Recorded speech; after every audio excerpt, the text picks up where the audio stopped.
Hello, everybody, and welcome to another episode of the Project Infinite podcast, the podcast covering the ever-expanding and infinite multiverse of fandom, from movies, comics, TV shows, video games, you name it, we got it, except for a Thor Love and Thunder trailer, which we're still waiting on. I was banking on this trailer being out. I actually bet on it. That's why we preambled for about 2.5 hours before recording this, because we were just hoping that the Thor trailer was going to drop. It's like when you're in school during winter and you don't do your paper because you think it's going to be a snow day and the snow day doesn't come.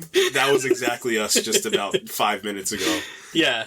I'm Rob. As always, I'm here with Court. Court, we got a fun topic coming up today with Doctor Strange and the Multiverse of Madness now less than a month away. Yeah, we're in our No Way Home era for Doctor Strange right now. Yeah. So, in vein of Multiverse of Madness and a bunch of actors and characters possibly appearing or not appearing, we're going to take reappearing, we're going to take a stroll down the casting what ifs and almost wers, as it were. As well as some fan casting. Yeah, for future projects. But before that, we got some news, and in lieu of Oppenheimer casting news, we turn to another pillar of the podcast, the Fast franchise, and they've got casting news. They do. Brie Larson is going to be in Fast and Furious. Yeah, and people are furious? Yeah, they are furious. They were very fast to be furious about this. Vin Diesel did his weird, long-winded, poetic Instagram post about Brie Larson. He had a nice little photo of them together being like, my sister Brie everyone's related to Vin Diesel. Yeah. If she's his sister in this movie, I'm going to walk out of the theater. Yeah, so she's now a part of the Fast franchise, and Jason Momoa's the villain, and Daniela Melchior is an unknown She's got to be Letty's sister. She has to be Letty's sister. So Fast 10 is shaping up without The Rock. Mm-hmm. They're doing this one. I think this is the one that they're doing Infinity War Endgame style, where it's going to be part 1 and part 2. Amazing. This franchise, man. Really it's the best. It's really a staple. It's a staple of the last 20 years. It's amazing. It is. It was dying and then reinvented itself as this weird street-level superhero franchise. Remember when Fast 5 came out and we started taking it kind of serious? And then Fast 7 came out, we were like, oh, never mind. Oh, never mind. The street always wins. The street does always win. And then now it's just a full-blown street-level superhero. It's just superhero cars. This is they should have been this crew should have been the Defenders crew. There's no more street-level crew than the Fast and Furious guys and gals. But cool. Brie Larson's good. I'm curious to see how she fits into this wacky world of Fast and Furious, because it feels like, for all the things that you can say about it, it's not lacking characters. No, it isn't. And like the opportunity for actors to act kind of crazy. Off the rails, yeah. Not every movie needs to be the most serious thing you've ever seen, and that's coming from me, so. Yeah, so, I'm excited to see what she can kind of bring to this. Yeah. I'm really excited to see what Jason Momoa can bring to this. No, I know he's going to give it his all in this. He's going to go full Jason Momoa. Yeah. So, cool. I'm excited to see whatever this ends up being. Speaking of pillars of the podcast, it's kind of the godfather of the podcast, Stephen Amell news, which we haven't had for the whole time we've been doing this. Oh. But he was kind of asked somewhat recently, doing interviews and stuff, about returning as Oliver Queen Green Arrow, and he said he would do it in a heartbeat on the provision that it was some kind of darker, kind of grittier universe on HBO Max, like a miniseries kind of, bigger budget, more room to kind of breathe, and I think that would be really cool. Yeah, I mean, if we're going to do this whole multiverse thing with Ezra Miller's The Flash, which we'll get into a little bit. We got some news on that. Yeah, we do. I'm all for it. If we're gonna try this whole thing, maybe make him the DCU Green Arrow. Maybe have it that Nexus thing where you always look the same in different universes. You could even do an HBO Max thing that's separate from 100%, which I think will be the. It's like a 50-50. It's either going to be that. I do think it is going to be a continuation of Arrow, just in a very serious way, which I think would be cool. Like not an older man Arrow, but because they kind of already did that in Arrow. They kind of already did the mentor Arrow. So I just think maybe just going back to basics. And like I said, like you said, that grittier type of style, higher budget. I think that would be a lot of fun. And so many people love Grant Gustin and Stephen Amell that you can kind of get a huge win out of this. To see if Grant Gustin will come back. Yeah, I mean, and Stephen Amell said, he's been away from it for 2 years, and he's been meditating kind of on the character and how much he really actually misses it. And it really is his career defining he built a whole dang TV universe. Yeah, and a successful TV universe. Like, we're not getting any of those shows. He's Iron Man for the DC universe for television. It's incredible. Yeah, so I think that would be cool. If HBO Max is looking to go down this road of doing kind of Disney Plus-esque miniseries or whatever the case is, I think, calling up an actor that is familiar with a role, who people like in a role, is a good idea, especially in lieu of everything going on with Ezra Miller right now.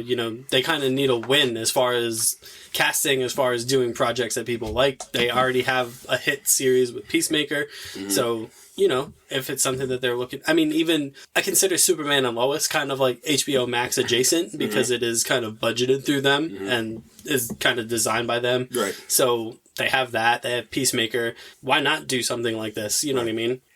Especially since there aren't any real plans for Green Arrow in the movies, or I don't know what they're doing over there. Me neither.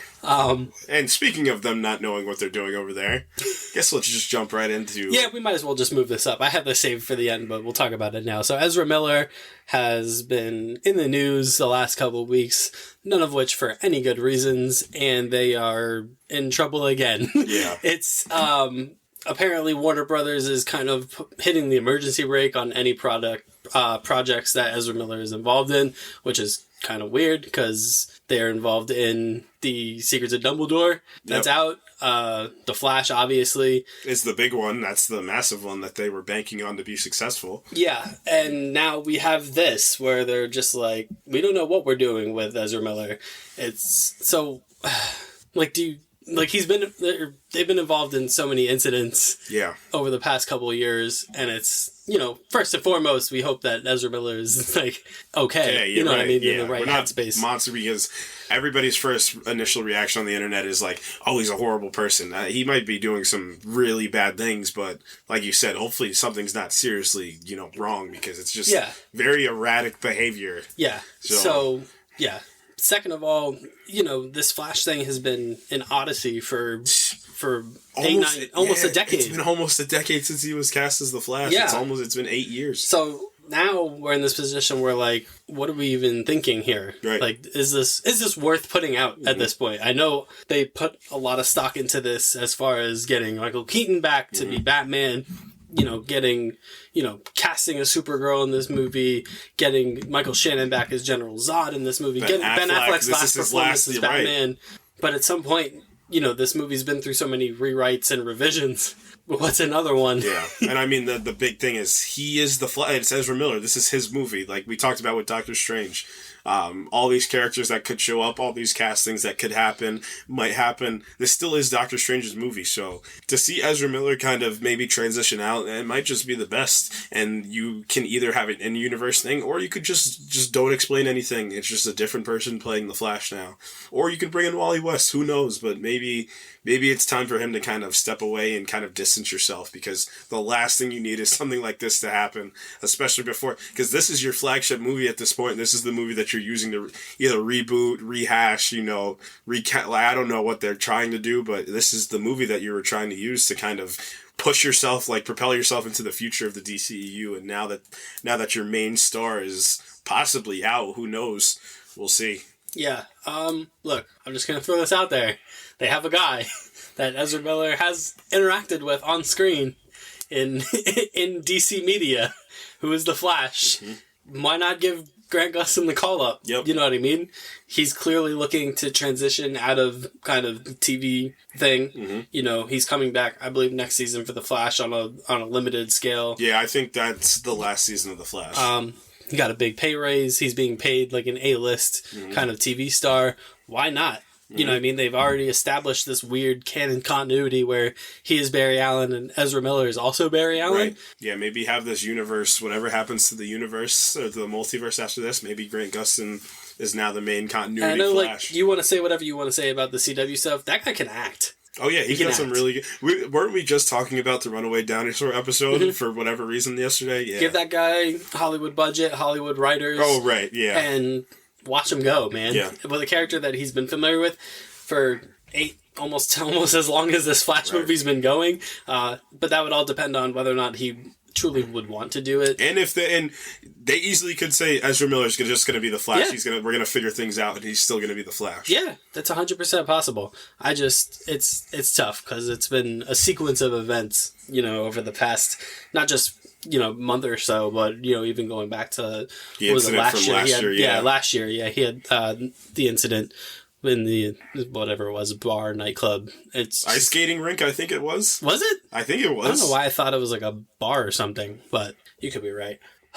Okay, a little bit. I guess we'll just stick with the negative news and pair it together, and then we'll save the good news for the end bit. So the Will Smith fallout continues. Yeah. People were wondering what that was going to look like, what he was going to do, what the Academy was going to do. We've already seen what the studios have been doing, which is a little excessive in my opinion. Mm-hmm. But so the Academy has laid their sentence. Mm-hmm. They're past their judgment. He's banned from the Oscars for the next decade. We do not grant you the rank as Jedi Master. No, we do not. I believe he's either in the process of or wants to return his Oscar, I think I saw. Interesting. We're getting to the point where now this is getting a little excessive, at least in my opinion. Worse things have happened. Worse people have won Oscars and kept them. Yeah. Way worse people.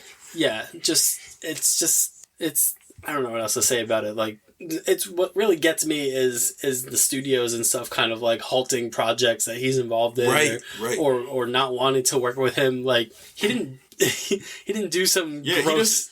He doesn't have like a track. set. Right, he doesn't have a track record of doing this on set. Yeah, it's kind of crazy to me, and I think it speaks volumes to a lot of different kind of foundational issues in Hollywood when it comes to black actors. Honestly, would this be the same if this was somebody else?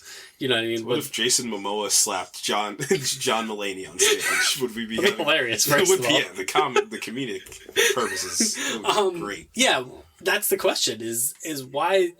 Like, at the end of the day, yeah, it was unprofessional. Yeah, it was kind of an embarrassing moment in Oscars history and TV history, whatever the case may be. But, people have documented way worse things that have happened at the Oscars, particularly in the 50s and 60s, that have happened, and things that people have said, and mum's the word about those things. But this instance, a pretty harsh sentence passed down. I mean, not attending the Oscars is not the worst thing in the world. Right. It's all the other stuff that's happening is really where my focus is the stuff that's impacting his career. Because ultimately, like, not showing up at the Oscars is not the end of the world. Mm-hmm. You know what I mean? Right. Let's be honest here. It's an award show. Right. It's not the end of the world, but him kind of losing out on movie deals and TV deals and other things that he's involved when getting scrutiny is a bridge too far, in my opinion. But, just sucks that, holding this guy accountable for like one impulsive thing that he did that didn't really harm anyone at the end of the day. Not even Chris Rock, really. Like, he kind of, He didn't get a black eye or anything. No, he wasn't hospitalized. And not that we're saying what Will Smith did was right in any way, shape, or form. No, but I'm sure behind the scenes they've, if not hashed it out, it's been talked about. It's just water under the bridge and just silver. Yeah, it's all the other people that are acting like this is the worst thing that's ever happened is crazy to me. But we got to move on. So we talked, I don't know how long ago about Percy Jackson being greenlit.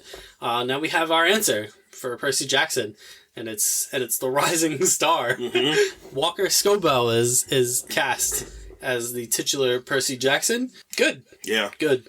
Yeah, how What book series did you have when you were growing up? What was your book series? Probably Harry Potter. Harry Potter. I honest. had Percy Jackson. That and the Hunger Games were my book series when I was growing up.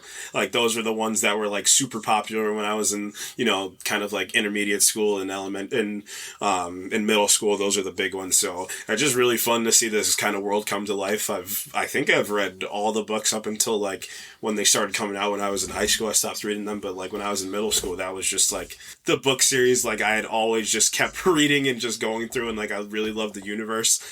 So this kid's I think he's got absolute star power. Like not as just like a rehash of Ryan Reynolds, like himself, he's got real star power. And I think what is he 13 or something? Like he's by the time this show starts filming, he'll probably be like 14 and like 15. Where like he's got the perfect Percy Jackson route to go for this. I really want to see who they cast as the other characters, and I want to see who they cast as Poseidon. And I told you it should have been Ryan Reynolds, and you just told me to shut up, and I'm not having it. It's perfect. No, it's a great casting. It's a perfect example of striking while the iron's hot, especially when it comes to young actors, because they are so difficult to kind of iron down for stuff like this. Typically, you know, kid actors are good in like a thing, and then they move to like one thing to the next, but this is going to be a series, and it's going to be something that he'll likely be committed to for quite some time if it's successful, which I imagine it will be. So good, you know, good casting on Disney's part to get him to recognize, you know, the talent and see the Adam Project and be like, yep, that kid's got it. Right. You know, we got him. So, and I mean, you know, with the way these things work, it's not so simple as, you know, they watched the Adam Project and were like, we need him. It was probably talked about for quite some time. They probably weighed a lot of other young actors. Right. But seeing the Adam Project probably vindicated them to, you know, to the point where they can be like, yeah, we can go ahead and announce this now because people like him and are ready to see him do other things. Right. Okay, so main topic. Like I said, Doctor Strange Multiverse of Madness is on the horizon, less than a month away, which is crazy. I always say that, you know, doing this podcast, you know, like chronicling kind of our journeys to big movies. It feels like they're here and they're gone, you know, in an instant. You know, Spider-Man No Way Home, we talked about ad nauseum for weeks, months on end, and then it was here and then it was gone. And now we're, you know... So we talked about the Batman for a couple of months. Yeah. And then it was here. And it's gone. And now Doctor Strange, and then Morbius. No, I'm kidding. Whoa, come on now. We had fun with it.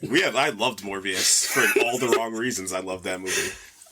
So given the magnitude of Doctor Strange in the Multiverse of Madness, it not just being a Doctor Strange film, it not just even being a Scarlet Witch film, it's so much more than that. It's introducing and reintroducing us to characters that we thought we might never see again or see in different iterations. Or it seems like this movie's shaping up to be very, pretty a spectacle. You know what I mean? And, you know, some might say, you know, is that all we're going to see the movie for? I don't think so, but in that vein, we are going to discuss some of the famous kind of almost wars in the realm of superhero movies, because it's interesting to talk about that stuff and look back on it and think like, oh yeah, what would that have looked like if this person was cast in this role? And in some cases, it's a case of them either not having the time, you know, time commitments, other commitments, or them passing on a role, you know, in hindsight that maybe they shouldn't have passed on, or maybe they should have passed on because they went on to do other things. The first one I have for that is Thor. So there's a hilarious switcheroo that almost transpired, where Tom Hiddleston would have been Thor and Chris Hemsworth would have been Loki. And there is, I think it was on the Loki kind of featurette, the behind the scenes where you see the the Hiddleston audition as Thor. And it's funny, I know from what I've heard, like, he killed it in that audition. Like, he absolutely murdered it, but they just told you just don't have the Thor look. But then, I mean, everything works out. Everything usually works out. Everything's worked out for more. Outside of maybe Danny Rand, everything's worked out. Yeah, I would say so. They pretty much nail it every time. And, you know, this is an instance where, you know, credit to casting directors where they look at a guy and be like, you're great, but not for the role that you want. Yeah, but we got something for you. Yeah, exactly. Another interesting one, just keeping up in the Thor realm, Daniel Craig was apparently offered the role, and they were going to go with him, and he was just like, nah. Doing Bond, busy. Too much. Too much. Too much. Bond, have you seen what I have to do for Bond?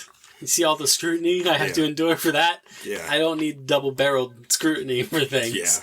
Yeah. Glad that this didn't happen. Right, me too.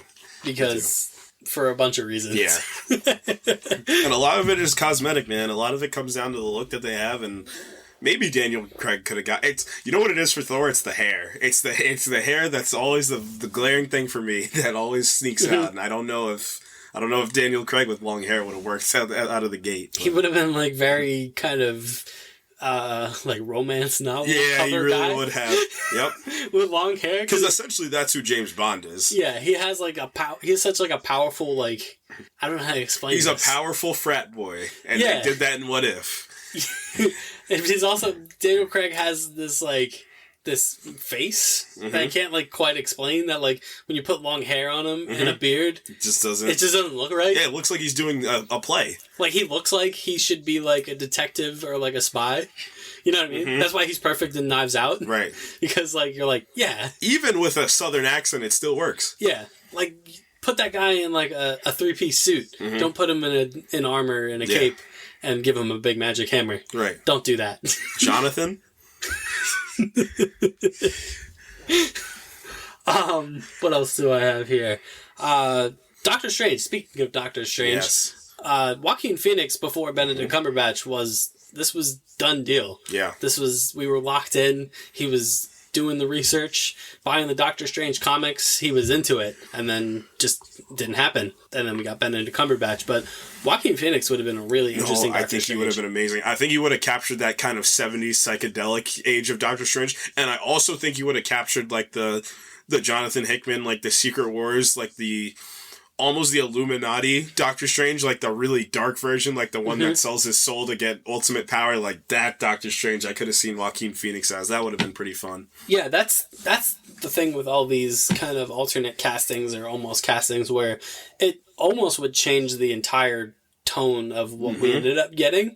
Because I think you're right. I think a Joaquin Phoenix Doctor Strange is less kind of quippy and he's more kind of introverted and more like kind of up here. He's like, yeah. Like you know what I mean? Yeah, like I said, it kind of fits like a lot of pieces where Doctor Strange was. Like he's elevated above these people. Like, and it would have been to the point, going to your point about like about the Tom Cruise What If because he almost played Iron Man. It would have been more of like a superior Iron Man situation where it's like it's a little bit more comic accurate, but it's not something that you can sell in the Disney way. It just it wouldn't. Yeah, because I mean, look at what Cumberbatch has done, you know, up until this point. It is a little bit of that kind of like higher presence. But he's a lovable jerk. Yeah, he's also got like that, like he's kind of settled. Especially from No Way Home, he's kind of settled into like this cool uncle right? Role. Exactly. You know what I mean? That a Joaquin Phoenix wouldn't have necessarily been able to because that guy can do pretty much anything he sets his mind to, but it wouldn't have been his take.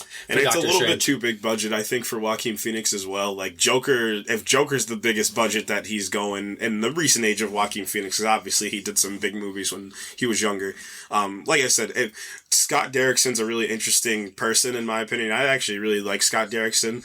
A lot of his horror work is just actually really well done. And I think this is a big reason why he left Doctor Strange 2, because I think they had an original script that he kind of wrote that was a true horror movie. Like, it was a horror movie in the MCU, and then he probably pitched the idea and it was working, and then they kind of looked at themselves and said, hey, we can't really market a horror movie. We can have horror elements, but we can't make a full-out horror movie that kids want to go see, and I think that's why he exited. And that's something I think that would affect Joaquin. Like, some of these darker choices I don't think would have worked for an actor like that. Agreed.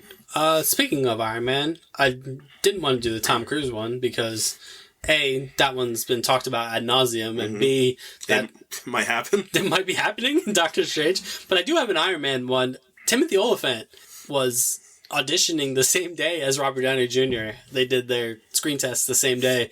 I think that would have been pretty good. But again, would totally alter the tone for what we ended up getting for the MCU Iron Man, in the sense that I see Timothy Olyphant as like the more comic book Iron Man, where you've been like the kind of introverted dick. That you get a lot of in the comics from Iron Man. Like, I think he would have been great, but it would have been such a departure, and I don't think it necessarily would have worked for the debut of the MCU. Yeah, like the inception of this, like you needed something because Robert Downey Jr. You needed something larger in life, right? Exactly. If you're gonna for the birth of the MCU, and Robert Downey Jr. brought that. That's all anyone could talk about. It's after funny. Iron Man came out. Actually just watched Iron Man 2 days ago because since I have no life, I just decided to rewatch the MCU right before Doctor Strange comes out because apparently I have time like that. And I was thinking about other people as Iron Man, and I couldn't see it. Like, for a film like that, I could not see anybody else besides Robert Downey Jr. Yeah, it's like I said, it's so crazy how something as simple as changing one element would fundamentally change the future. We might not get it. A Timothy Olyphant-led Iron Man movie might be really good, but it might not have led to nearly what we got, because Robert Downey Jr. is so magnetic and so charismatic in that role that, you can't envision anybody else in that role, even if other people would have been great. And, potentially if we see Tom Cruise's take on Superior Iron Man or whatever Iron Man is possibly showing up, it's going to be interesting to see how people react to it. And, if, that does happen, if we see even more of that character down the line, like, is this their way of getting Iron Man back into the MCU via a bona fide megastar? Yeah, right. And Tom Cruise. What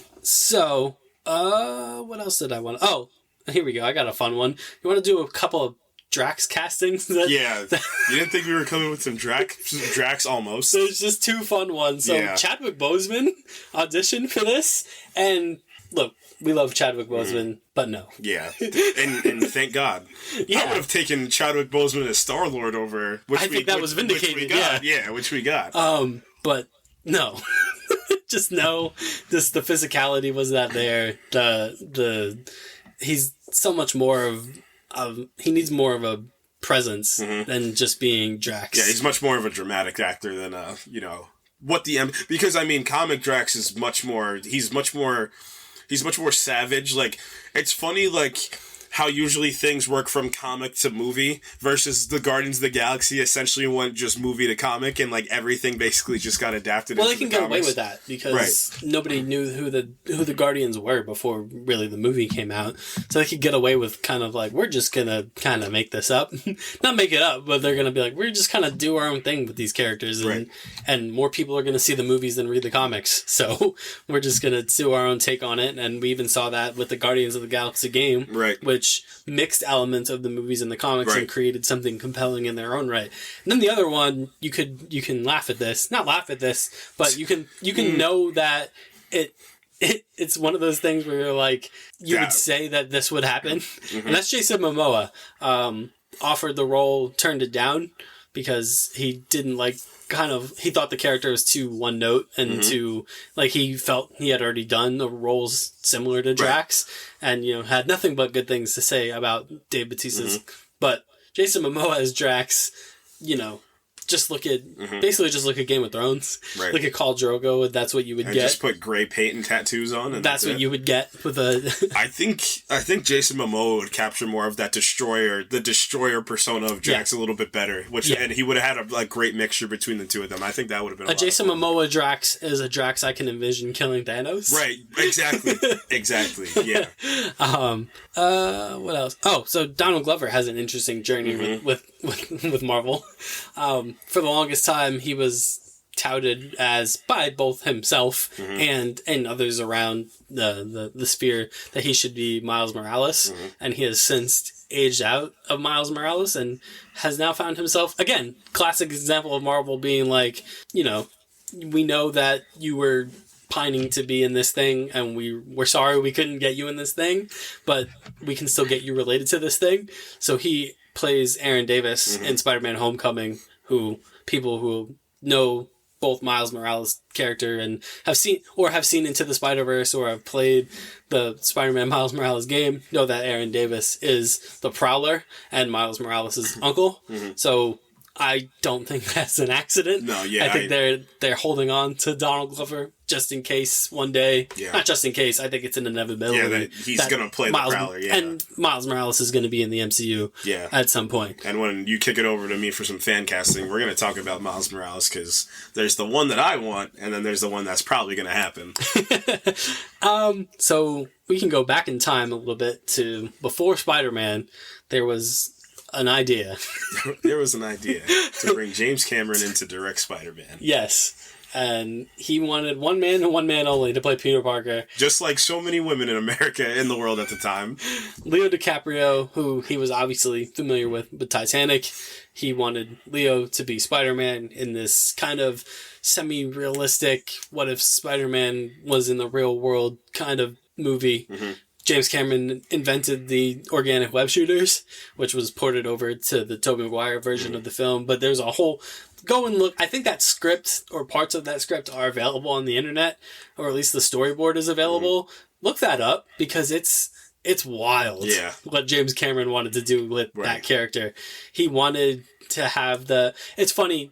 I don't know if this was a joke in Far From Home or No Way Home that was aimed at the Cameron storyboard or not, because there's that bit where Zendaya is reading the headline and she goes, some rumors say that Parker has the ability to hypnotize females, and that's how he ended up with his girlfriend or whatever. James Cameron wanted to put that in his Spider-Man film, that's how Peter attracted MJ in his version of the film. What do you think as young Leo as Peter Parker? I think that would have been really good. And you know what's funny? If they wanted to double down on that and do if they went further with this whole, universe that Tobey Maguire was building, imagine him as a Ben Reilly because of the blonde hair. That would have been interesting as well. But I think that would have been, if it was 2000 to 2002, I think Leo's probably, how much older is Leo than Tobey Maguire? It's not much, but it's a little bit.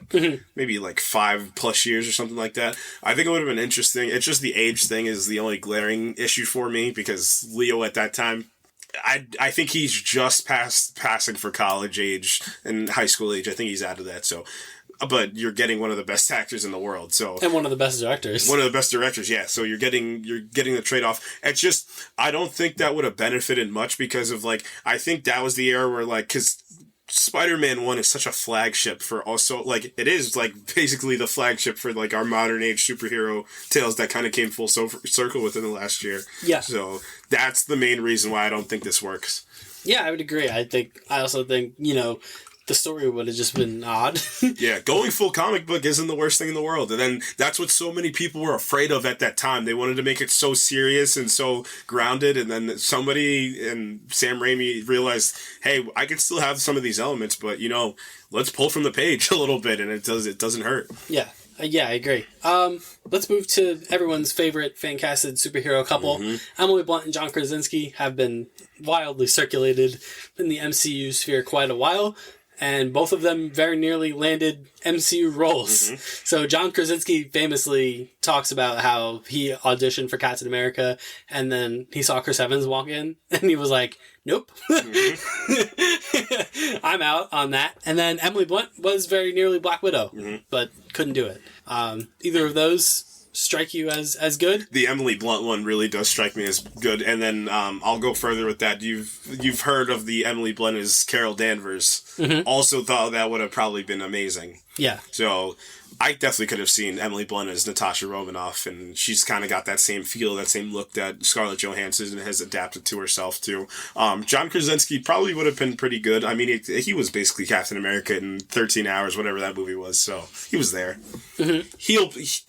I would bet a lot of money that he'll be in the MCU within the next couple of years. We'll see. Which I'll talk about. We'll see.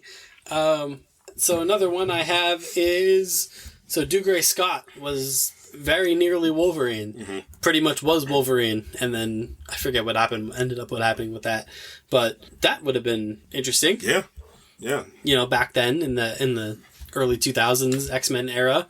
Again, it's tough when you're thinking about what the world looks like without such an iconic portrayal. Insane. You know, maybe a Dougray Scott Wolverine doesn't take over the X-Men franchise like Hugh Jackman does. Right. Maybe it's a much more like loner-esque story for Wolverine instead of this kind of team-oriented, because Wolverine has a nice mixture of them in the comics, but in the movies he's really team-oriented in the movies. Not just and team-oriented to the point where it's like his team. Yeah, it is his team. You know what I mean? You know, as much as people love the portrayal of Wolverine by Hugh Jackman, it does do a disservice to Cyclops and that entire trilogy. Yeah, and that's a big thing. Whenever we inevitably talk about the X-Men, I want to talk about some X-Men comics and like kind of the clash between the movies, because they're so vastly different. So we'll definitely get into that at some point. Yeah, and again, that would have been fascinating. You know, maybe that changes the whole trajectory of the X-Men franchise in terms of the movies. You know what I mean? So I got some Batman ones. One was Josh Brolin was circled to be the role that was eventually given to Ben Affleck in Batman vs Superman. Josh Brolin's great. Not so sure. And I don't even hate him as Batman. I just don't know if it stacks against Henry Cavill's Superman. That's the thing. I don't like. I'm just thinking about the poster with the two of them, and I just couldn't see it. Yeah. So Josh Brolin. He could have been a good Thomas Wayne if we want to get into that. I think that would have been like a tried and true, like, you know, Flashpoint Batman. That would have been pretty cool. Flashpoint Batman, man. It's the one Batman that people have been wanting to see. That and Batman Beyond. Those are like the two. Josh Brolin as Batman Beyond? Yes. Josh Brolin as Terry McGinnis. Let's make this happen. Josh Brolin as old Bruce Wayne Batman Beyond. Good. Bruce Wayne. But the other one, Carl Urban as Batman. That was a big one when we were younger. That was a big one that was circulating. I don't hate it. Me neither. It's either that or John Hamm or like my What If Batman. Yeah, Joseph Gordon-Levitt. He is Robin. You should go by your other name, Robin. I hate that so much. Josh Brolin did okay though for himself. He's Thanos. He's Cable. He's Gurney Halleck. Can't get rid of him. Yeah. I mean, we could talk about the Nick Cage bit as Superman. Famously in the suit. We seen it. It would have been interesting. Yeah, it definitely would have been. Nick Cage is on a renaissance right now. Yeah, I'm telling you, the Cage-assance is a real thing. We're in the age of nostalgia. All these actors that they're coming back. They're coming back with a vengeance. Another one that I had that I just thought was hilarious. So Jensen Ackles was gonna be Hawkeye. Yeah. They wanted it. Marvel wanted him. They had him. And then he was like, nah, man, I'm doing Supernatural. Yeah, and it's funny, before we hopped on, we just talked about like comic accuracy and like cosmetic look. Like he's got that shaved head Hawkeye look. Like shaved Jensen Ackles' head and he's got it. Like he's got that like I just think I'll give Jeremy Renner a lot of credit where I don't think people ever give him credit. He's got that perfect like quippy jerk nature to him for Hawkeye. he's just in general. Yeah, he's just got a family. That's the only thing. Yeah, I think Jensen Ackles would have been a great Hawkeye. You know, I think that guy's gonna end up in something. Yeah. At some point. Yeah. I just don't know which side of the fence it's gonna be on. I mean, obviously he's gonna be in The Boys coming up. But I think one of two of the big boys are gonna nab him up for something. I just don't know what it's going to be. Could be Green Arrow. Could be Green Lantern. Could be Martian Manhunt. Could be something with green. I don't hate him as Green Lantern. Me either. As a Hal Jordan type, they should have just got Tom Cruise to be Hal Jordan. He's basically gonna play Hal Jordan later this year. He basically is just like an older Hal Jordan that's training all these younger Green Lanterns. That's the movie. That's the whole thing. Jessica Chastain was almost in the MCU twice.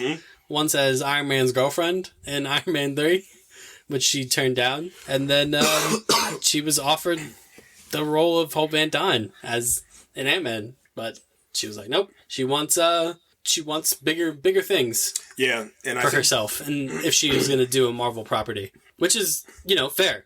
What these kind of actors are trying to do, right? You know what I mean? They don't have an issue getting A-list actors into the MCU, but now it's kind of at the point where like A-list actors are like, look, if I'm going to do this, I want to be like a big deal. Yeah, one of the big guys, and that's slowly but surely running very thin. Do you have anything else?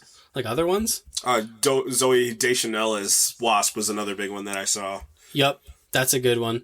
Like I said, she's one of those people that like you could throw any like superhero at me and be like Zoe Deschanel, and I'm like, yeah, Squirrel Girl. Yeah, perfect, fine. Yeah, I don't know. Other than that, I mean, there's other ones, but those were the ones that I kind of wanted to touch on because they're just fun to think about. Yeah. Chris Pine was almost famously Green Lantern. And I thought he probably, outside of like Tom Cruise when he was like, he would have been a great Green Lantern. He's got the perfect balance of just likable enough to do, because like I always have a theory on Green Lantern, like you take the Jeff Johns run and you just adapt that and you could get like some of the greatest series of superhero films or episodes that you'll ever get. So like Chris Pine is like a really likable Hal Jordan to a really hateable Hal Jordan back to a really likable Hal Jordan. I think is a perfect medium for him. I think he really could pull that off. Yeah, and look, he ended up being a pilot anyway. Yeah, he was Steve Trevor. He was a pilot in the DC universe anyway. Yeah, so good on him. The other one I had was Jake Gyllenhaal. Oh yeah. Going to replace Tobey Maguire. Spider-Man. Yeah, he was going to replace Tobey Maguire when there was contract problems and Tobey Maguire broke his back. hurt his back. My back. My back. You want me to crack it for you? And then, again, Marvel, man, they just nail these things. They looked at Jake Gyllenhaal and they're like, you were almost Spider-Man. You want to be in a Spider-Man movie? And sure enough, he was. And it was apparently a very transformational experience for him. And then they were brothers in a movie. He was like, who knew acting could be fun? And then he was in Spider-Man. He was like, oh man, acting could be fun. Yeah. And then the other one I saw, which wasn't a real one, but I misread it. It was Alan Richman as Shazam, but I read it as Alan Rickman as Shazam. And I just want to be dropped into that universe. Yeah, but specifically the stipulation is that Zachary Levi still is Shazam, but Alan Rickman is Billy Batson. Would be levels of amazingness that I need. I just need to... Shazam.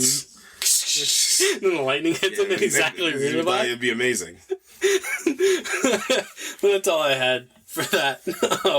Alan Rickman as Shazam. Now you're throwing the ball in my court, where I'm a very dream oriented person. I love daydreaming about what ifs and what could be's and possibilities, and that's why I got the fan cast segment.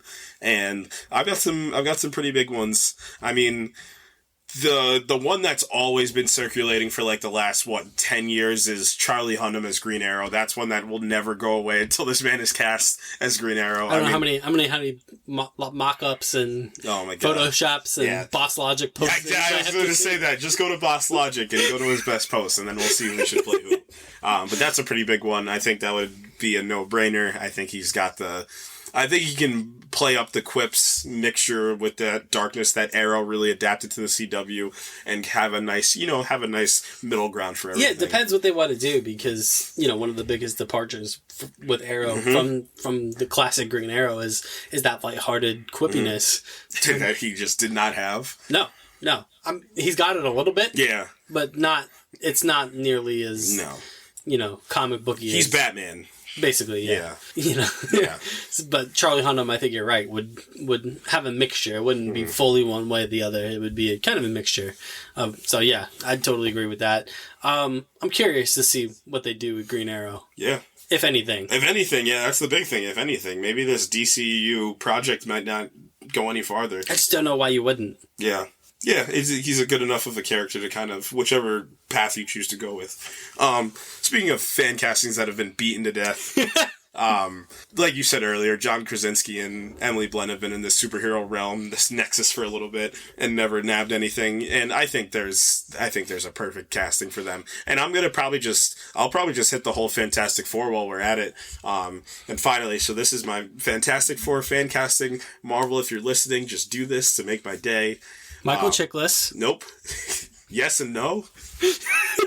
It's just everybody I say, but Michael Chiklis has to be the thing. Yeah. He's a Nexus being just like Wanda. Every universe, it's him. But John Krasinski as Mr. Fantastic, I think would just be brilliant. And then obviously because they're married, Emily Blunt as Sue Storm, I think that's just perfect. They can have some kids together. You'll get your Nathaniel Richards. and your Valeria Richards. It'll be fun. And they need an uncle, and I think Dacre Montgomery would be the absolute perfect Johnny Storm. I think he's just young enough where he can be like, college aged and like possibly interact with Spider-Man, like just a couple years older than him. And then Joel Egerton as the Thing, I think would be like a really like broken, like he'd get that like the Thing that just got transformed into like this, this absolute monster. I think he would pull that off really well. I think he has a really dynamic range as an actor. It'd be funny. He'd probably be the best actor out of the whole core of this group and have some really emotional bits, but that's my Fantastic Four. And I've already talked about it. I think Cillian Murphy as Doctor Doom would be just absolutely amazing. He's got that kind of, he's got that, like that wall up like in front of him of just like pensive nature about everything. Like, I'm just going to stay in my country and just, have these affairs and do my own thing until somebody comes and messes with me a little bit or until I choose to have a little bit more power. Just he's got that, man. Cillian Murphy's got that X factors, and that's why he's Oppenheimer. That is why he's Oppenheimer. Yes. You're right. Yeah, I'm real curious what they're going to do with the Fantastic Four casting, because people have so desperately wanted John Krasinski for this role to the point where they thought he was going to be in WandaVision. I don't know why you're looking at me. It's just going to be interesting. Like, this is the first example, really, of kind of people kind of putting the gun to Marvel's head and be like, cast this person in this role. Yeah. Like, it hasn't happened yet. Usually the fans are on the reactionary side. Like, Marvel's like, hey, we casted this person in this thing, and people are either real mad about it or real happy about it. Usually they're real mad about it first, and then they see the thing and they're like, oh, man, they actually know what they're doing. Yeah. It's crazy. But this is the first instance where it's because the Fantastic Four has been off the grid for so long, and Marvel got the rights back that, like, the fans got the jump on them. When they're like, so people have been waiting for this for forever. So I'm curious. I'm just curious. I already said that Marvel's in the business of people pleasing, but are they people pleasing to the point where they're going to sacrifice their vision for a particular character to appease the fans? Unless they're in line with the fans' vision, and they're like, yep, John Krasinski is the guy we always wanted, Emily Blunt's the gal we always wanted for these two characters. I'm just curious. I'm just curious to see what's going to happen. So let's switch back over to DC. I just had some rogue ones. Rogue is a Marvel character. Sorry about that. And I didn't fan cast her. Sorry about that. Alexander Daddario was fan cast as Rogue a bunch. Regardless, Cameron Monaghan as Wally West, I think, is just easy. Got the red hair. Got the red hair. He just got the look and the feel of Wally West too. Especially, I don't know why the Young Justice cartoon is the one that always plays in my head when I think about Cameron Monaghan. My only fear is that he's also too aged out of that role and kind of that realm of being able to play Wally West. The only thing that can be possible is if he's an older Wally West, which I can still buy. But that was a big one a couple years ago. That was a big one floating around when the DCUU was in its formation. Yeah, when people thought the DCU could be this cool interconnected thing. And then they tried to make it a cool... Batman vs. Superman was such an insane era to live through. I'll never forget when I saw that movie for the first time. That was the most divided I've ever seen this country, and we just went through an election a couple of years ago. Yeah, it was... No, I think that's a good call. I think maybe he has aged out of it a bit, but I think to your point about Young Justice, there's a reason. It's because nothing has really been done with Wally West since that. Unless you count the Justice League Unlimited cartoon where Wally West is the Flash in that.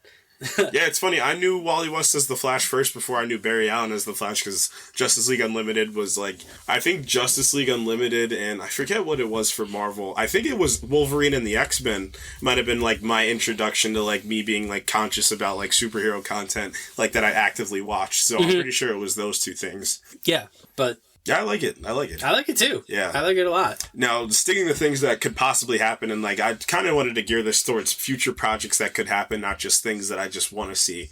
Giancarlo Esposito as Mr. Freeze has been getting a lot of traction. I mean, crazy amounts of traction. I got two for Mr. Freeze. It's Giancarlo Esposito. It's my Breaking Bad boys, basically. So it's Giancarlo Esposito, or it's Bryan Cranston as Mr. Freeze against Robert Pattinson's Batman in this next movie. Stop casting Bryan Cranston as bald people. Mr. Freeze sometimes has that little piece of hair in the middle. Sometimes. We have to stop doing this. No, I think just the acting ability of both of them would be amazing, especially with this Matt Reeves universe that we're building with Robert Pattinson as Batman. I just think the Matt Reeves universe, the Matt I like verse, this. the Reeves verse. No, I just think, like I said, their acting ability, like it would just be such this tragic villain to have to go, because the Riddler's like, he's properly like a bad person, like doing evil things, like. Mr. Freeze, like we talked about, he's an influencer. Yeah, he's a social media influencer.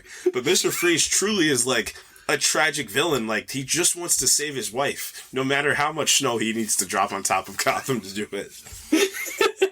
I think the Giancarlo Esposito call is pretty brilliant. That would be so good. He would be just electric. No, I just want to see the dialogue between him and Robert Pattinson would just be amazing. Him and Penguin would also be really good dialogue. Yeah, I agree. I totally agree with that. That's such a good call. Yeah. I don't really have anything else to say about that. That'd be really interesting. Speaking of Miles Morales from before, so obviously Donald Glover is a little too old for that, but you know who's not too old for that I actually think that Disney's gearing up and kind of practicing to be Miles Morales is Miles Brown. He's got the name, he's got the look. I think he's half black and half Spanish already. Like, he basically is just real life. He's like 5'5" or something. Like, he basically is real life Miles Morales. He had that picture with Tom Holland, and then people were photoshopping the two of them. It's like, it's geared towards it. So that I think is genuinely going to happen at some point. And we already talked about this after Spider-Man No Way Home. They're really gearing up to make Miles Morales a central point. He's gotten so much traction over the last couple of years. And then Jay Diallo Winston from Everything Sucks was, I think I had talked about it during No Way Home. That's my personal fan casting for Miles Morales. I loved him in that show, and I think he's got that, that high school vibe to him, just this kid that just hit high school with Spider-Man swinging around that also gets the same powers. I think he can pull that off, that kind of emotional range. So yeah, that's my Miles Morales. Just going down the list for some more Marvel, Timothée Chalamet and Matthew McConaughey as Norman and Harry Osborn, I think would be really fun. Like, getting some like bigger actors back into the realm of Spider-Man again, now that we have Wilson Fisk, like, and specifically Matthew McConaughey is not as Green Goblin, like as Norman Osborn, I think would be important. Like, have him be like the Dark Avengers Norman Osborn, like have him be the businessman Norman Osborn before you even think about making him Green Goblin. Should I do the one that's gonna get me canceled, or should I save that? No, do it now. Actually, I got a Matthew McConaughey thing for my side of it. Go ahead. He was almost Ego the Living Planet. Oh yeah, I forgot about that. I just don't think it would have played well with, him and Chris Pratt being, similar in age. I don't think that would have worked too well. There's also something about Kurt Russell. Yeah, he's got it. He's got that thing. He's got the thing. When he said it hurt, it pained me to put that tumor inside your mother's head. I was like, Kurt Russell, you scoundrel. Damn it, Kurt. Matthew McConaughey just wouldn't have hit the same. No, he wouldn't have. I feel like he was selling me a Kia Optima or whatever car he's selling. A Cadillac? Right. Buick? Whatever car he sells. Yeah. Kurt Russell doesn't get that energy. Yeah, whatever. It's fine. Speaking of Batman, for some fan casting, so you said John Hamm is Batman, right? Yes. There's a pretty popular animated show that came out last year called Invincible that people liked. So Ryan Potter would probably make just the absolute perfect Invincible. I think that's just genius if they did it. And even more genius would be John Hamm as Omni-Man. Just having that, I just think John Hamm would hit that switch flip when Omni-Man turns into like evil Omni-Man. When he what? When he what? He's evil? I'll never forget watching that first episode and just being like, excuse me?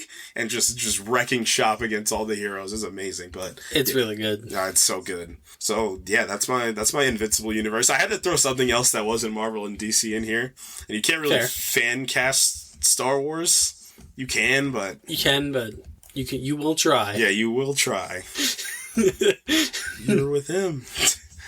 No, start this. Sorry, I was went to the full monologue. We're not there yet. We're gonna get there. That Daisy Ridley as Spider-Woman. I think I could see that. That was a popular one that when I definitely didn't Google fan cast and saw what I liked and didn't like. That was one on there that I enjoyed. I can see that. Jessica Drew. I feel like Daisy Ridley is destined for a Marvel project at some point. Yeah, give her a little redemption arc. People need to get mad at something after Brie Larson's done being Captain Marvel. Agreed. So get Daisy Ridley in. She's only 30. You broke that news to me earlier. It's crazy. She was 20. Her and John Boyega were 25 when they did Force Awakens. What a journey those Star Wars movies took. What a journey. It certainly was. Yeah. It certainly was a journey. Wow. Liam Neeson as Galactus would just... You have to explain this one to me. His voice. I know. That's what I'm thinking about. Simply his voice would be amazing. Imagine the Celestials, but just Galactus just dropping down on Earth. And it's Liam Neeson? It's Liam Neeson. I don't need any explanation for this. No, he's great. Yeah. I don't know. That accent. It's perfect. I didn't know. Well, Galactus just needs to be from the Midwest. What's the issue? I don't know. I just didn't never envision Galactus as Irish, I guess. He can do an American accent, if that makes you happy. I never said he had to be American. That's what you're implying, though. Are you trying to get me canceled? You've done that yourself. I'm on board. I like Liam Neeson. Yeah. I told you, I just watched The Phantom Menace like a few days ago. Good stuff. There's good parts. There's good parts. The double-sided lightsaber bit is good. Yeah, it is. That's about it. All right, so the X-Men, the Fantastic Four are coming, and so are the X-Men. So I just gave a very simple first team for the X-Men, like the first class team, like no Wolverine, no Storm, no Colossus. Like we're doing Scott Summers, Beast, Angel, Iceman, Jean Grey, Professor X, Magneto. Keep it simple. Yep. Keep it simple like the 60s. Should I start with the villain? Should I start with Magneto? Sure. Viggo Mortensen as Magneto, I think, would work. And it's for one specific reason that's very superficial, and it's his hair. Because whenever he takes off his hair, and it's like his hair's a little longer, so I think it's perfect. But nah, I think Viggo Mortensen would crush that, being a Holocaust survivor turned... What a return. Villain. What a return for Viggo Mortensen. What a return of a king. See what I did? Got it? I'm looking at pictures of him right now, like pictures that I haven't seen, like of him, of like what he looks like now. He's looking a little Magneto-ish. Yeah. He's got the gray haircut, like kind of crew cut kind of looking deal. Talking me into it. Mm-hmm. You're talking me into it. Can I talk comics for a second? Sure. There's we do that. We do that. Yeah. The one thing that we should talk. There's this big comic arc that happened in the last 2 years with the X-Men. You probably heard of it, the House of X stuff, the big X-Men shift that Marvel kept teasing. So basically, layman's terms for like House of X, basically all the mutants banded together. So it's like it's not a what if because it actually happened, but it's like a what if scenario if like instead of fighting Apocalypse, they teamed up with Apocalypse. Instead of fighting Magneto, like if the mutants were kind of against everybody, like they were fighting each other so much, like we're still the same like genome of people, like let's just be together on a private island and like have our own society if the humans aren't going to accept us. There's this really good it was just really well done. There's this really good bit and like I think it's X-Men number 4 where like they go to like this peace summit and it's like Professor X gets off and then Magneto gets off and then Apocalypse in a suit gets off and I'm like, I love this. And like they're just eating steak and like there's this really good bit where Magneto's sitting there and like they're talking and they were just like, you humans never know like what you did like in any point in history. And then this guy counters, he's just like, all the good stuff, all the bad things we did. He's just like, all the good things we did a lot of good things too. And then Magneto's just like, and then he just starts naming off bad things. He's just like, who do you think ended the Dark Ages? He's like, the Dark Ages ended and it gave us a renaissance. He's like, who do you think started the Dark Ages? And he just looks at Apocalypse and they all look at him and I'm just like, this is great. I love this. Comics are so stupidly ridiculous. Good. I love it.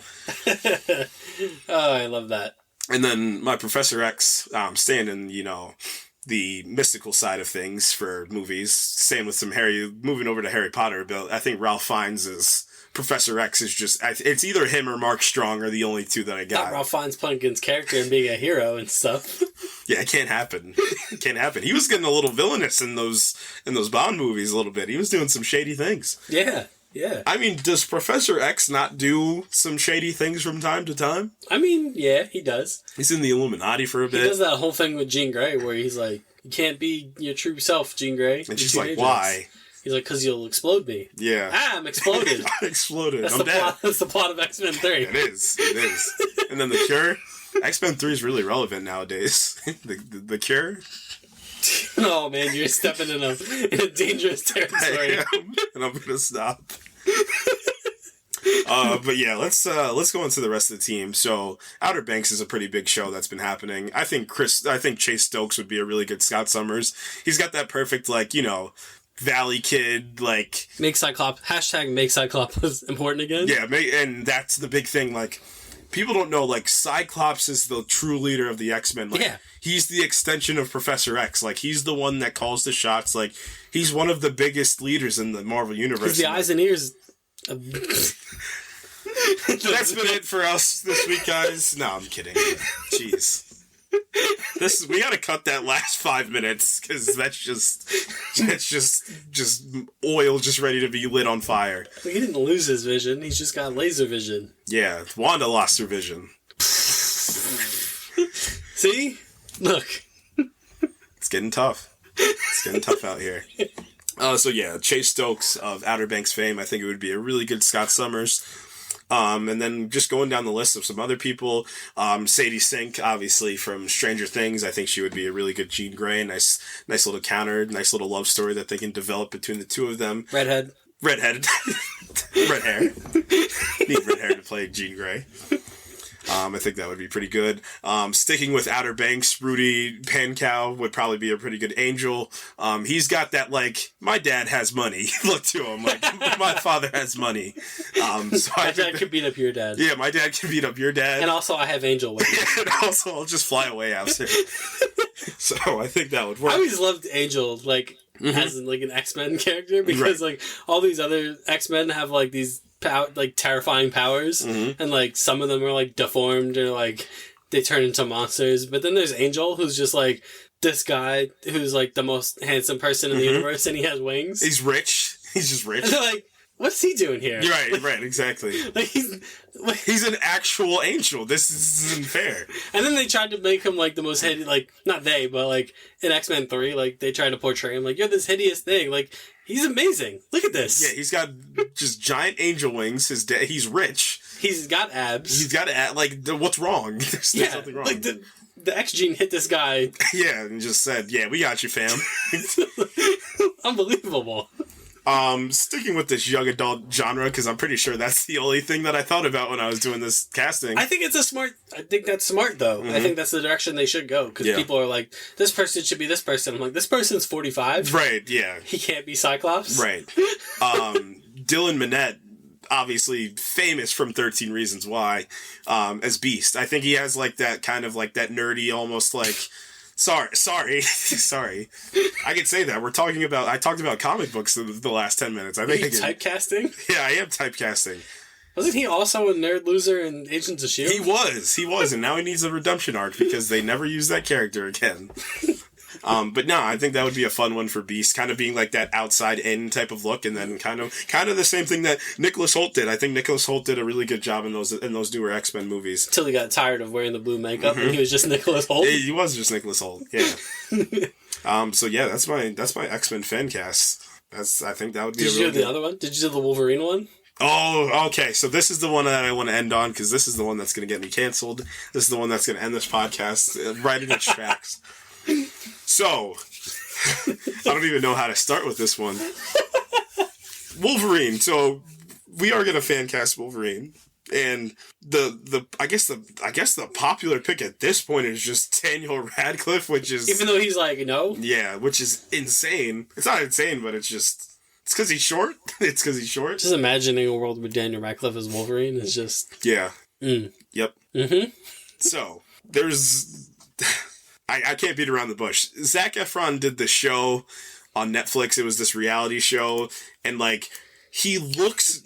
I don't know what type of fitness plan this man subscribed to. He just looks absolutely built. He had, like, a full beard. And I was like, yeah, if you just, like, grow his hair a little bit, that's Logan. Like, that's James Howlett. That's Wolverine. Like, I think he's also in this, like, indie horror movie, too. And, he's starting to, like... He's in a Stephen King movie coming Yeah, up? right. Firestarter? Yeah, he's starting to adapt this, like, this really, like, rough he was Ted Bundy? Yeah, he was Ted Bundy. He's starting to adapt this really, like, rough and rugged persona to him, which I really like, and that's Wolverine. Like that's what Wolverine does. Like I think that would be really good as like who could interact with others but just chooses to stay alone. Like I like this nice. He's on his Robert Pattinson path right now, doing indie movies. I love. Who would you cast opposite him as Sabretooth? Corbin Blue? It would have to be Corbin Blue. If we're gonna make this right, it's the only way. It's a must have. Gotta get your head in the game, Logan. They said it. He said the thing. He said the thing. If you didn't think we were going to talk about High School Musical, you had another thing coming. Oh, man. No, I think, look, you're right, it's the Robert Pattinson thing. Mm-hmm. People look at Zac Efron and like, get out of here. Yeah, absolutely not. But he's got, like you said, he's got this, like, he's gotten into this darkness in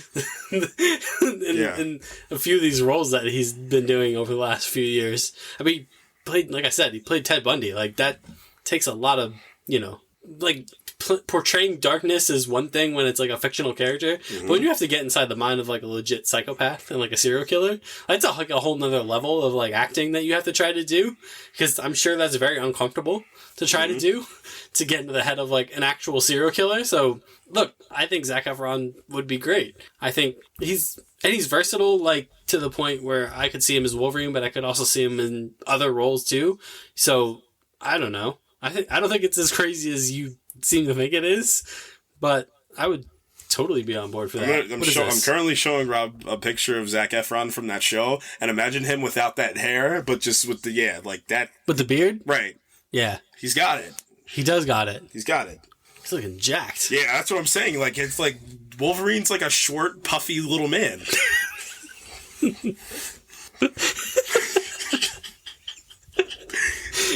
Wow. They need to put that on the poster. Wolverine coming out this summer. Short, puffy little man. Oh, man. Don't do this to Zac Efron. I'm the biggest Zac Efron supporter in the world right now. You just called him a short, puffy little man. That would be amazing as Wolverine. Not puffy as in fat. I mean puffy as in yoked. Oh, man. That's funny. Yeah, so what this is all leading up to, ultimately, is Doctor Strange, because, A, we're getting Professor X back. Mm-hmm. Patrick Stewart as Professor X, presumably. Mm-hmm. Even though he's like, anyone could impersonate my voice. No, they couldn't. Surely that wasn't me in that trailer. Mm-hmm. Like, sir... Son, just don't. You're no Andrew Garfield. No. All right, when it comes to lying about things. We're apparently getting some version of Mr. Fantastic. Mm-hmm. And I do think they're going to have the Ewan Griffin version, which is going to be so good because he deserves more credit because I think he did a pretty solid job as Mr. Fantastic. Yeah, he just didn't get enough time to be, like, Mr. Fantastic needs time to grow. Like, he needs a true Iron Man arc. And he needs time to grow. It's like, I just, you can't write this stuff, man. But Mr. Fantastic needs, like, this, he needs room to, like... He's really got to stretch out. That's what you're saying. These topic episodes are always fun because that's when the true comedy comes out. It's either this or we talk about Morbius and the comedy comes out. What were you saying about Mr. Fantastic? Go ahead. I don't even want to say it now because we're just going to lead down this path. But he kind of needs room to, like, grow. Oh, I can't get past it. He needs to branch out. Yeah, he needs to branch out. Like, he needs time for, like, his mind to evolve and, like, him to be, like, I always say, like, it does not matter Mr. Fantastic gets power. It's his mind that the MCU needs. Like, him being, like, the new Iron Man, essentially. Like, him being the smartest person that anybody's ever met or seen. Like, that's what they need. Because, like, that's all going to lead up to Secret Wars. Like, because a Secret Wars essentially is... If you really want to get into it, like, the core of the story is really, like, Mr. Fantastic versus Doctor Doom. That's what it gets down to. Isn't it always? Isn't it always? It's either Professor X versus Magneto or Mr. Fantastic versus Doctor Doom. Or Spider-Man versus Gwen Stacy getting her neck stabbed. Or some variation of, like, some other character having an issue with Doctor Doom, and Mr. Fantastic is like, I'll help you annoy Doctor Doom for a bit. Yeah, that's my thing. Mr. Fantastic is the antagonist. Yeah, he is. He's a bad dad. He's a horrible dad. He Gene Grayed his son. He said, you can't use your power. Eventually, we are gonna port over our long-standing topic list of worst dads, the worst dad list. We're gonna say that for Father's Day. We are gonna say that for Father's Day. Yeah, because this is boy, Odin, you need a talking. We've been compiling this list for, I don't know, 3 or 4 years now. We just keep adding to it. We're looking at you, Robert Queen.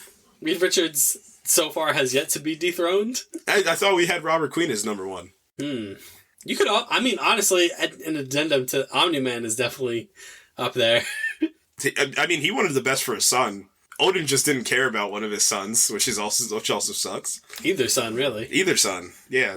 Didn't really do. It just cast out the daughter too. Odin, bad dad. Odin just bad dad. Odin, bad dad.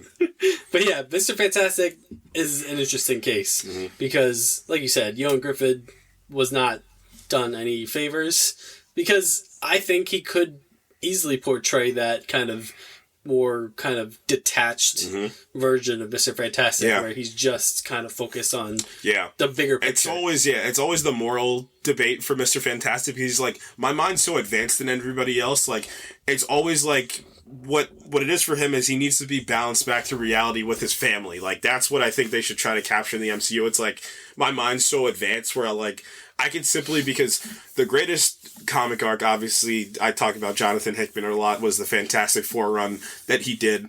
And it's basically the crux of the story is, like, Reed Richards is going to solve the problem. Like, every problem that's ever been. Like, so it's, like, making sure everybody's, like, hungry, like, everybody's, like, healthy, like, there's food throughout the universe. So basically what he does is he gets a council of Reeds, like, together, and, like, all the Reed Richards throughout the multiverse, like, get them all together. What a narcissistic move. Exactly, like, Reed Richards, like, that's a piece of, like, the Illuminati members, and it's funny because we're gonna get the Illuminati and Doctor Strange, like, they all have things that, like, make them perfect for this list. Like, notoriously in the New Avengers run where the Illuminati reforms when the multiverse starts collapsing, like, they kick out Captain America from the jump because it's not like, oh, there's this threat from space or this villain. It's like, there's no evil. Like, it's just the multiverse is collapsing on itself. Like, there's nothing we can do. And Captain America's like, we're not going to kill another Earth to save ours. And, like, they immediately wipe his mind and tell him to go away. Because it's like, we don't need morality right now. Like, we need survival right now. And, like, that's Reed Richards. That's Doctor Strange. That's Black Panther. That's Iron Man. Like, all the prevailing smart heads in the room all say, like, logically, like, it's like, you know, emotionally and morally, like, we could try to see if we can fix this. Like, we've dealt with some things, but, like, logically, no. It's like, there's not an evil presence. Like, the world's ending. Like, sorry. Yep. Like, we're gonna protect our Earth over others. Plain and simple. Yeah, and that's going to be the fascinating thing coming into this Doctor Strange film as far as how this Illuminati is portrayed. Because with the characters that they are potentially lining up to be in it, it is going to be a lot of that. It is going to be a lot of kind of narcissism and logic being thrown around when you're dealing with Patrick Stewart's Professor X, who we talked about, is a bit problematic. Yeah. If we are going to get this Tom Cruise Superior Iron Man variant, there's no more narcissistic version of Iron Man than it's just Tom Cruise. It's just Tom Cruise being a narcissist. It's just a Scientology meeting. Yeah. That's what the Illuminati is. But no, that Superior Iron Man is there. That's the ultimate Iron Man narcissistic version of Iron Man, is that Superior Iron Man character. And then, you know, with Mr. Fantastic, they can really go any direction that they want because they're not beholden to anything prior. Right. And then whomever else. Captain Carter has been thrown around.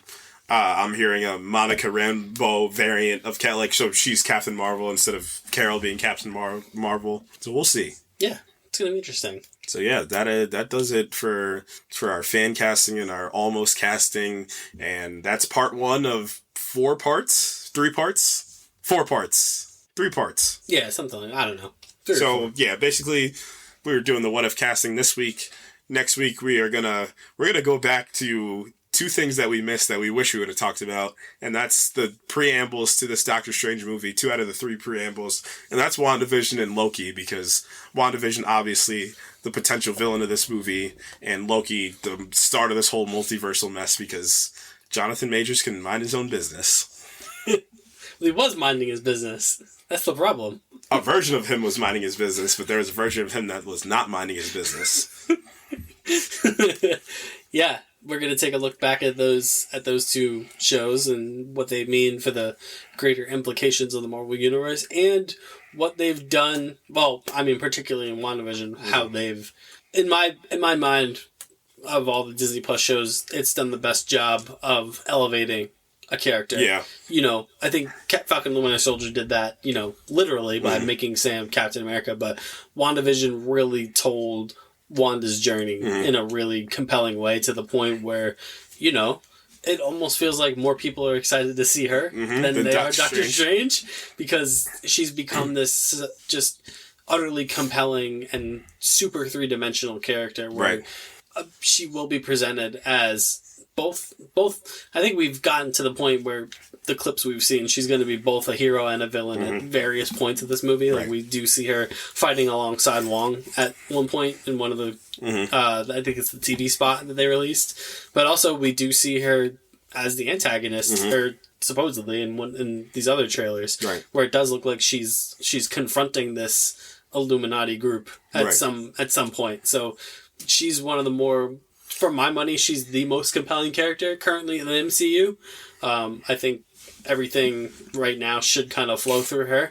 That's the route I would go, as if I was shaping this kind of multiversal saga, as it were, because as we've talked about, not all of these things are going to overlap with one another. There's kind of the street level thing. There's the magic-y kind of dark thing that's going on with Moon Knight and Blade. The space thing. And then, but as far as like the multiversal thing, I think Wanda is kind of the thing that's going to make this all go. I think she's going to be the character that people kind of care about the most in terms of that multiversal aspect of it.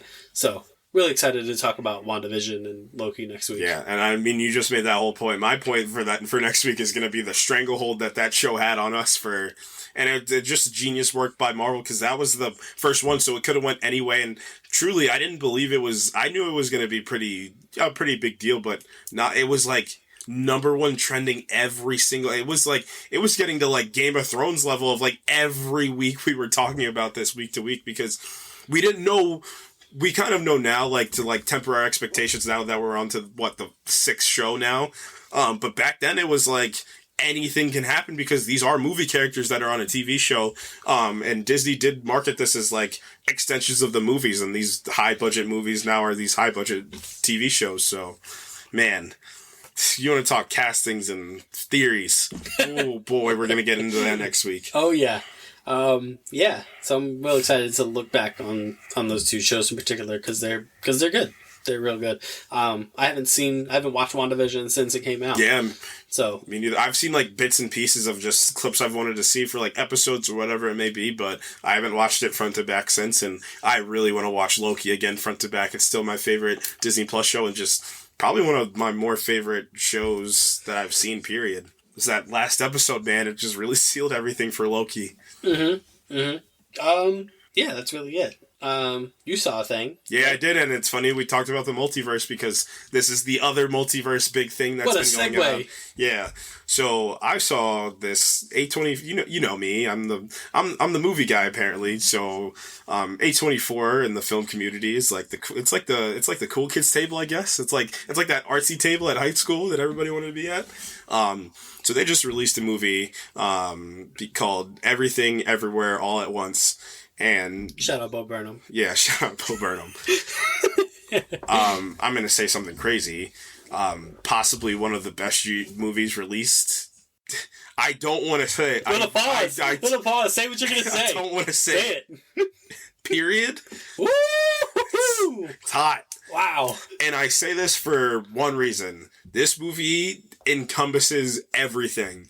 Every genre, and it's like, that's the thing. It's the Matrix theories that we were running for the Matrix episode on a million. It's the movie that the Matrix should have been. Yeah, like just dealing with like us thinking about I can't even wrap my head around this movie, and I think it's the point. Like So basically, the layman's terms of this movie, it's this woman. She owns a laundromat with her husband. She has a daughter, and basically, she's kind of just grueling on about her life. She is not content. Her husband wants to divorce her. Very melancholy to start out, and she's just really stuck in her life, not really successful at anything she's been doing. And her husband turns into another version of himself and just says, "I'm from a different universe, from the many verses. There's a great evil spreading, and we need you specifically." And I mean, that could be very sci-fi. And then once you put that A24 tag on, that you're going to get something incredible. And what Daniels was able to do with this film, it's one of the most extraordinary pieces of filmmaking. I mean, you've seen some of the reviews. People are calling this one of the best movies of its. At this point, dare I say, the best movie of the year so far through early April. And I mean, this is you can put this movie on the echelon of movies that change your perspective on life and movies. This is there. It's just a movie like I said, it encompasses every genre, every feeling, every emotion, every filmmaking style, and that's the point. It's everything, everywhere, all at once. And it's the true nature of infinity, which helped formulate how I named this podcast, how infinite everything is. That movie really touched upon that, and the infinite possibilities, and how minuscule we are on these infinite possibilities, and how we can think about all these broad spectrums, but at the end of the day, it's just these little things that we care about that we just can't help but care about. Yeah, I'm probably going to end up seeing it this week at some time when I can cut some time out to do so, because I do really want to see it, because I just remember seeing the trailer for it. I forget what I was seeing at the time, but the trailer for that played before it, and I was just like, holy moly. And it's funny, a movie like that, it's probably going to be pretty good. Obviously, like I said before, A24 is attached to it, so it doesn't, and you have a really good director set attached to it. And then you see the movie, and just every piece of expectation just gets blown out of the water. It's movie making, and more importantly, it's just narrative storytelling, and what somebody's mind can create on on the biggest scale. That's the true beauty that I find in it. It's just what the human mind is able to create, and just the creativity of it is just incredible. Yeah, so one of the best movies I've seen, period. Michelle Yeoh, famously from Shang-Chi, obviously a whole litany of other stuff beyond Shang-Chi, but what most people that probably listen to us will know her from as the aunt from Shang-Chi, main character.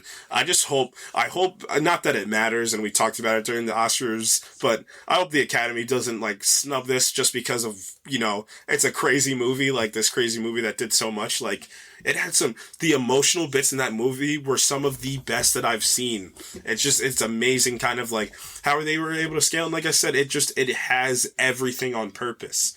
It has comedy, drama, every film style was built into it. It was so well done. That's incredible. Sounds incredible. Mm-hmm. I need to see it. Mm-hmm. I need to see it. Yeah, that's my film recommendation for the year. So far. We're only 3 months plus into this year. Cool. I like it. I like that a lot. What have you been doing? Do anything? Have I been doing anything? Not really. I think I said this a couple weeks ago that I've been working my way up through the Final Fantasy games, just the old school ones. So I finished Final Fantasy VIII a couple days ago. So I started on Final Fantasy IX. And then, speaking of Square Enix, Kingdom Hearts 4 got announced yesterday. Oh yeah, that was a big deal. Did not expect that, because it's the 20th anniversary of Kingdom Hearts, which is crazy to me. That franchise is 20 years old. But you want to talk about everything, everywhere, all at once. Kingdom Hearts invented that. So people are already speculating that, based on the screenshots, that Star Wars might finally be a part of this. Because Disney owned now, correct? Mm-hmm. Kingdom Hearts also fully. They better give me Ewan McGregor voice back for Kingdom Hearts. Kingdom Hearts is also Disney owned at this point. Now, it was a Square Enix IP. It is now a Disney IP that is developed by Square Enix. People have been. I saw it was a screenshot from the Proud Family reboot, and the kid in that is playing Kingdom Hearts on his TV. So Kingdom Hearts is fully integrated into the Disney universe. So people have taken note of what appears to be a screenshot from the Kingdom Hearts 4 trailer trailer that takes place on Endor, because there's a foresty area, and then in the corner there's what looks like the foot of an AT-ST. Okay. So that was the big thing with Kingdom Hearts 3. People were like, are they going to put Star Wars and Marvel into it? Didn't end up happening. We did get some Frozen content out of that. But Kingdom Hearts 4 does truly feel like it could be, they might be deploying Star Wars into Kingdom Hearts, which is crazy to me. Who knows if they're going to do the same with Marvel or not. They did put Big Hero 6 in Kingdom Hearts 3. There's a whole sequence with Big Hero 6, so could be. Marvel could be making its way in Kingdom Hearts, but Star Wars seems to be a likelihood. But, I mean, Kingdom Hearts 4, we're talking probably a good 3 years away from release. So that was kind of the big gaming news of the week, besides the fact that Sonic is absolutely murdering it at the theaters. Oh my god, yeah. Jeez. So besides that, Kingdom Hearts kind of surprised everybody by being like, hey, Kingdom Hearts 4 is happening. So that's cool, because that's a franchise that, look, it's one of those things, it's like watching an anime. It's like watching Dragon Ball Z. Like, you have to get it on the ground level, or you're never going to be able to catch up. Because I couldn't do an episode by myself for an hour and a half trying to explain Kingdom Hearts, because it's nonsense. But if you follow it from the beginning, it does make some sort of weird sense, and that's why so many people are devoted to it, on top of just the ambition of the Kingdom Hearts project when it first released. Was like, you're gonna make a game with Final Fantasy characters and Disney characters together doing an adventure together. See, people don't know the significance of the multiverse and like the possibilities. Like, and you're gonna team me up with Donald Duck and Goofy and Hercules, and I'm gonna fight Hades, and then I'm gonna team up with Cloud from Final Fantasy VII. I love it. It's so insane, and it's only gotten crazier over time. So, looking forward to that. Looking forward to this is like multiverse month. This is multiverse month. But that's going to do it for us this week. You can follow us on Twitter at ProjectINF_pod. You can follow us on Facebook, like us on there, where new episodes are always posted as they come out every Wednesday. Wednesday morning, I think I usually have them up. You can listen to us on Apple, Spotify, Amazon, wherever you get your podcasts. Listen, download, share with a friend, coworker, friend, family. I said friend already. I said friend twice, but it's fine. There was you and then the other version of you that said friend. You can... What else can you do? Follow us on Instagram. At the Project Infinite Pod. Yeah, where we just posted today about our Morbius episode that we had tons of fun recording last week. Just one of my favorite episodes and one of my favorite movies of the year. And not for the reason it should be a good movie, because it's not. Someone asked me today, they were like, is Morbius good? And I was like, look. So if you're looking for a movie that you're going to laugh at unironically for some weird story choices, some just laughable dialogue, some quirky characters, and a good villain, yeah. Hey man, do you need a doctor? I am a doctor. It's worth watching. But if you're looking for a good movie, nope. No. Absolutely not. No, it is not worth watching. Oh man, that movie's just... I love it. I love how dumb that movie is. I can't get over it. It's living rent-free. It is living rent-free. I've been, like, pondering my existence, like, ever since I saw Everything Everywhere All at Once. But Morbius just seems to be seeping through the cracks every once in a while. They were showing Morbius the next theater over. Yeah, they were. And you were like... Yeah, I was just like, I need to go to the bathroom real quick. You're like, it's the scene where Matt Smith is dancing in his penthouse. It's just amazing. I don't know how I ended up here, but I think it has something to do with Spider-Man. Just the greatest dialogue ever committed to screen. God. I feel like maybe that line wasn't even written. I think Michael Keaton might have just said that. Mm-hmm. I have no idea how I ended up here, but I think it has something to do with Spider-Man. That was just Michael Keaton talking. That was just him. No, they told me it was a Spider-Man thing. So yeah. I'm here. Who are you? And Jared Leto's just like, interesting. We should get a team together. Yeah, Group of guys. Yeah, you guys want to go to the bar later? And then they cut it right before he said that. Cut. Perfect. Perfect. And they were both like, what? Thank you, Michael. Thanks, Mike. All right, see ya. Well, I'm going to go play Batman now. Yeah, I'm going to go play Batman for a little bit. They're going to do the same thing to me there. Oh, man. Morbius. What a movie. What more needs to be said? All right, we got to get out of here. From me, from the... oh, man. This is a tough one because you can either give me a real version or a what-if version of myself. Oh, no. This is so hard. Because you're trying to tippy-toe around a bunch of things that can, Stop it! I wasn't going there. Oh, man. This is tough. It is tough. The Jonathan Majors of the podcast, everybody. I'll allow it. Just enigmatic charisma, quiet menace about him that you just can't pinpoint, but it's there. You remember when he showed up in Loki? I'll never forget, I think I let out, a verbal, let's go, when he was there. 'Cause I didn't think they were going to do it. I just thought watching a playoff basketball game. Yeah. I thought it was, going to be, a menacing... I thought it was just going to be an old man Tom Hiddleston. And then freaking Jonathan Majors was sitting there in, a three-piece suit from the future. I was like, this is amazing. I love this. Yeah, it was so good. We're going to talk about that and so much more next week. But until then... we will see you guys next week, like I said. Oh, man. What is love if not... what is grief if not love persevering? Is that the line? Yeah, that's the line. Thank you, Paul Bettany. That's the line. All right, guys. We'll see you next week. Remember when Paul Bettany said, I wanted to work with an actor for so long, and it was just himself? What a legend. What a legend. All right, guys. Peace.